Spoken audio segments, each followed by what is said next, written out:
संविधानवाद, अंग्रेजी में जिसको कहते हैं हम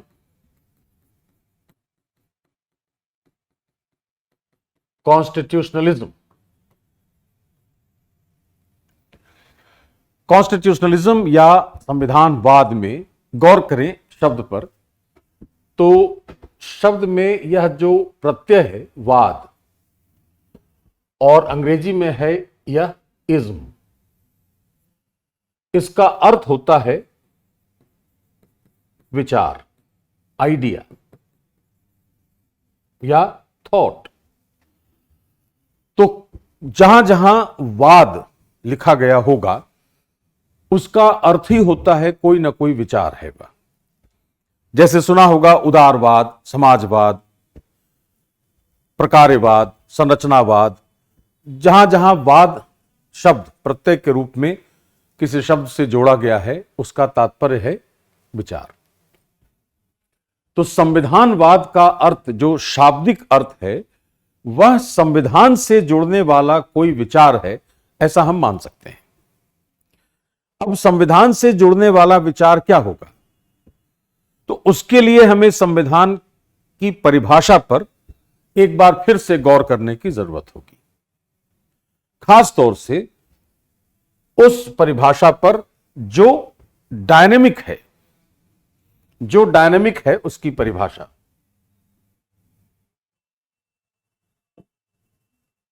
जैसे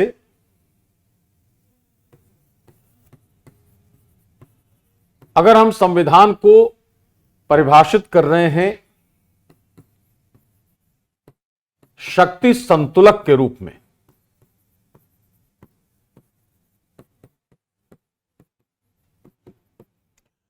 किनकी शक्तियों के बीच संतुलन, हमने पहले भी पढ़ रखा है इसको कि राज्य के प्राधिकार और नागरिकों के अधिकार, अधिकारों के बीच संतुलन है। इसके लिए संविधान दोनों के प्रयोग की सीमा तय करता है। हमने उदाहरण लिया था बहुत साधारण तरीके से अनुच्छेद 14 का, जिसमें यह लिखा गया है कि राज्य किसी व्यक्ति को विधि के समक्ष समानता और विधियों के समान संरक्षण से वंचित नहीं करेगा। तो यहां राज्य की शक्ति के प्रयोग को सीमित किया गया है कि राज्य ऐसा कार्य नहीं कर सकता। यह जो सीमांकन है या जो परिसीमन है, लिमिटेशन है, जो सीमा तय की गई है, वह राज्य की शक्ति के या राज्य के प्राधिकार के दुरुपयोग से बचाती है। अन्यथा जब प्राधिकार का दुरुपयोग होने लग जाएगा तो बहुत स्वाभाविक है कि हमारे अधिकार सीमित हो जाएंगे, और अगर हमारे अधिकार सीमित हो गए तो लोकतांत्रिक मूल्यों का ह्रास हो जाएगा या क्षरण हो जाएगा। तो राज्य के प्राधिकार की सीमा तय करना संविधान का एक कर्तव्य है या सबसे महत्वपूर्ण कर्तव्य है, ताकि लोकतांत्रिक मूल्यों की रक्षा की जा सके और जो हमारी प्रणाली है, शासन की प्रणाली है, जो राज व्यवस्था है, वह सुचारू रूप से काम करती रहे। इसलिए एक ऐसा विचार जो संविधान को यह शक्ति देता है कि वह राज्य के प्राधिकार की सीमा तय करे और नागरिकों के अधिकारों के प्रयोग की सीमा भी तय करे, उस विचार को, संविधान से जोड़ने वाले उस विचार को हम संविधानवाद कह सकते हैं। साधारण शब्दों में इसको समझना है पहले, फिर उसके बाद इसकी जो विषय विशिष्ट परिभाषा है उस पर हम लोग बात करेंगे।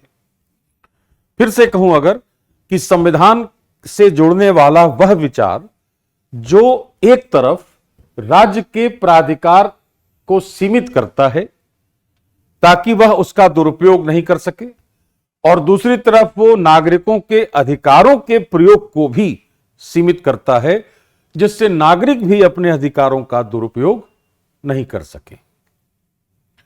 स्वाभाविक है कि खतरा राज्य के प्राधिकार के दुरुपयोग का अधिक है, क्योंकि उसके पास कानूनी शक्ति है।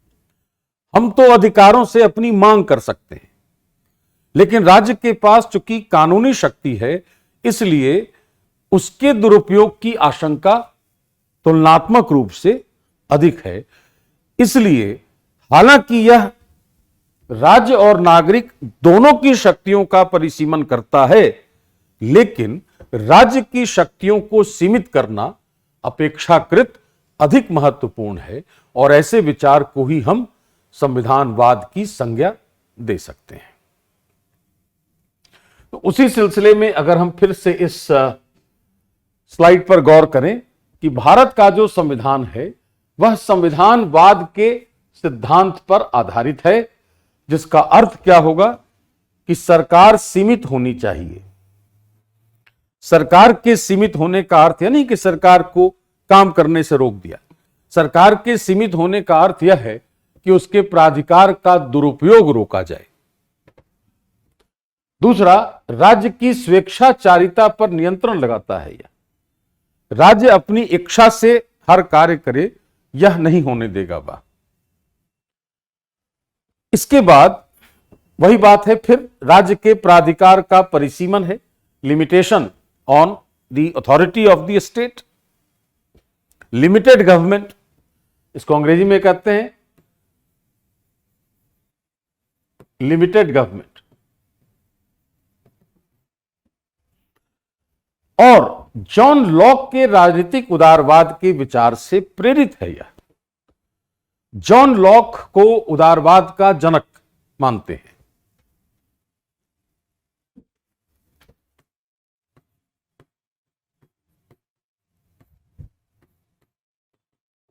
लिबरलिज्म,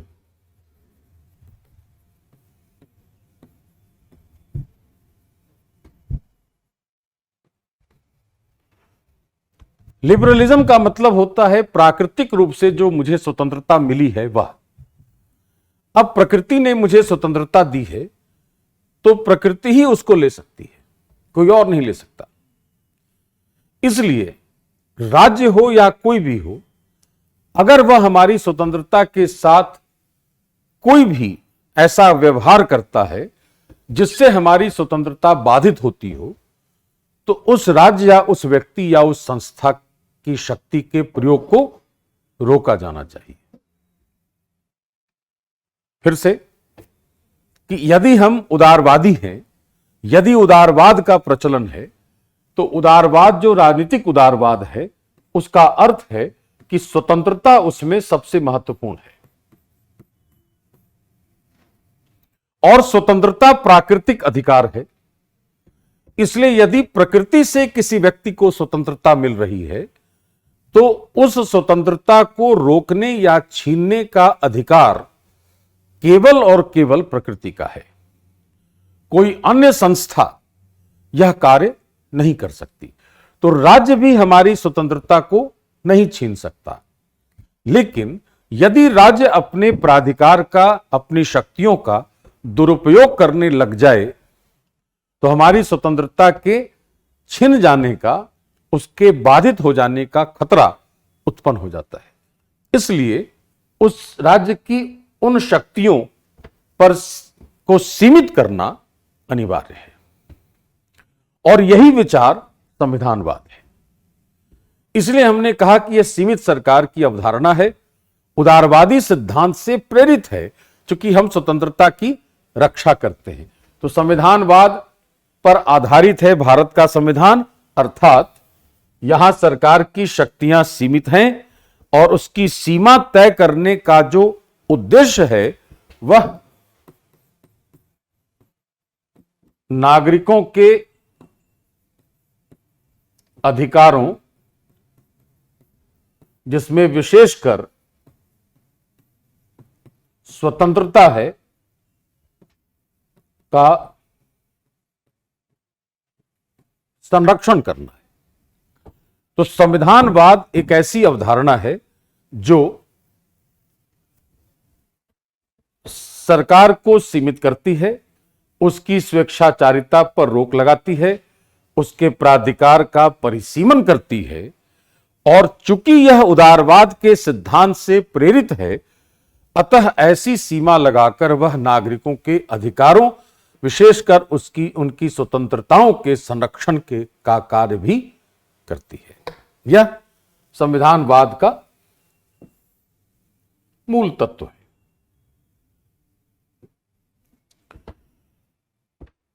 अब है कि संविधानवाद के कुछ मौलिक तत्व हैं, बुनियादी सिद्धांत हैं उसके, इसको हम तत्व भी कह सकते हैं, elements of constitutionalism.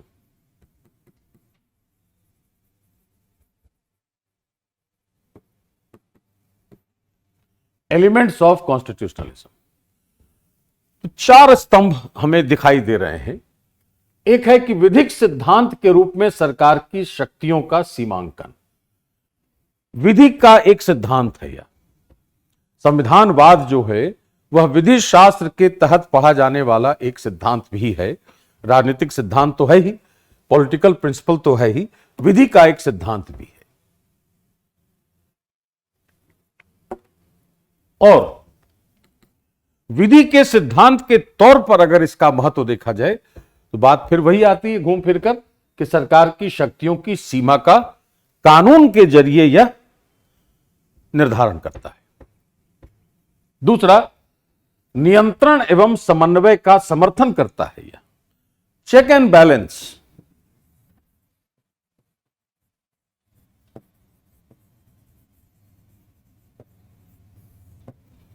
Check and balance का समर्थन करता है। जैसे एक उदाहरण दे रहा हूं कि मान लें संसद ने कोई कानून बनाया, तो संविधान में यह उल्लेख है, आगे हम लोग पढ़ेंगे भी इसको, कि संविधान में यह उल्लेख है कि संसद जब कानून बना रही हो तो उसमें न्यायालय का हस्तक्षेप नहीं हो सकता। तो कानून बनाने तक की जो प्रक्रिया होगी, मतलब विधेयक संसद में लाना है, चर्चा करनी है, उस पर मतदान करके उसको पारित करना है, और राष्ट्रपति का हस्ताक्षर होगा उस पर, तब वह विधेयक से अधिनियम या कानून बनेगा। तो कानून बनाने तक के कार्य में संसद की गतिविधियों में या कार्यवाहियों में न्यायालय का हस्तक्षेप नहीं होगा। लेकिन अब इससे खतरा क्या है कि क्या ऐसा मान लिया जाए कि संसद जैसा कानून बनाना चाहती है वैसा बना दे और हमारे अधिकार सीमित कर दे?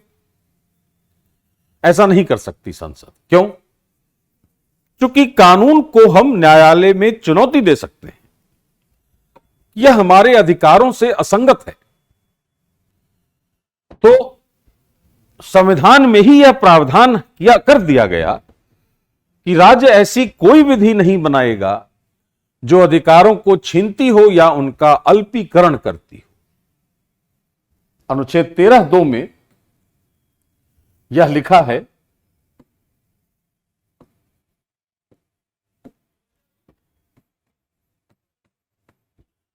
अनुच्छेद 13(2) में यह लिखा है कि राज्य ऐसी कोई विधि नहीं बनाएगा जो अधिकारों को छीनती हो या उनका अल्पीकरण करती हो। इसका अर्थ यह हुआ कि संसद को कानून बनाने के लिए तो सर्वोच्च शक्ति हमने दे रखी है, लेकिन उस पर नियंत्रण लगाया है ताकि संसद अपनी स्वेच्छा से ऐसा कोई कानून नहीं बना दे जो हमारे अधिकारों को छीनता हो। तो न्यायालय का एक नियंत्रण उस पर बना हुआ है। दूसरी तरफ, यदि कोई न्यायाधीश असमर्थ हो गया है या उसके विरुद्ध कोई कदाचार सिद्ध हो गया है, तो संसद उसे पद से हटा सकती है।